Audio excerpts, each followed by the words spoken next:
पुण्यातील जमीन गैरव्यवहार प्रकरण गंभीर, चौकशी करून सरकारने जनतेसमोर सत्य मांडावं. झी 24 तासच्या बातमीवर शरद पवारांची प्रतिक्रिया. पक्ष चोरला, मतं चोरली, आता जमिनी चोरल्या जात आहेत. जमीन गैरव्यवहारावरून उद्धव ठाकरेंचा हल्लाबोल. जमीन खरेदीतल्या टोळ्यांच्या कार्यपद्धतीवर झी 24 तासकडून बोट. गैरप्रकारांना आळा घालण्याचे अजित पवारांचे निर्देश. झी 24 तासचं अजितदादांकडून कौतुक. सिंधुदुर्गात नगरपालिका निवडणुकीसाठी दोन्ही शिवसेना एकत्र येण्याची शक्यता. राणे कुटुंबाचं वर्चस्व मोडून काढण्यासाठी नव्या समीकरणाचे संकेत. स्थानिक नेत्यांनी वरिष्ठांना पाठवला प्रस्ताव.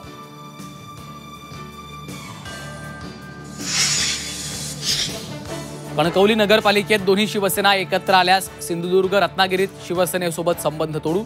भाजप नेते नारायण राणेंचा थेट इशारा. राजन तेलींच्या मताला महत्त्व देत नसल्याचा टोला.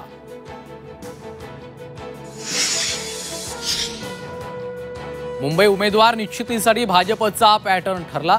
तरुण चेहऱ्यांकडे भाजपचं विशेष लक्ष. चांगली कामगिरी असलेल्यांनाच मिळणार उमेदवारी.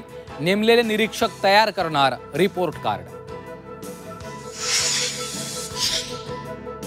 काही वेळेला डोळ्यात माती टाकून कुस्ती जिंकता येते, पण आता अनुभवातनं शिकून मैदानात उतरलोय. पालकमंत्री जयकुमार गोरेंनी धैर्यशील मोहिते पाटलांना डिवचलं.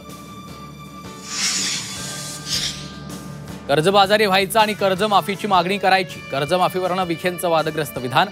चूक लक्षात आल्यावर विखेंची सारवासारव.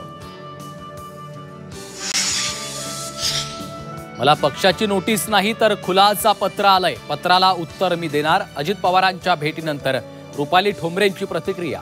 आरोपांना पुराव्यांसह उत्तर देणार. चाकणकरांचं ठोंबरेंना प्रत्युत्तर. आणि मनोज जरांगेंच्या हत्येचा कट. आरोपी दादा गरुड कबुली देतानाचा व्हिडिओ समोर. बैठक झाल्याच्या कबुलीचा आरोपीकडनं व्हिडिओ.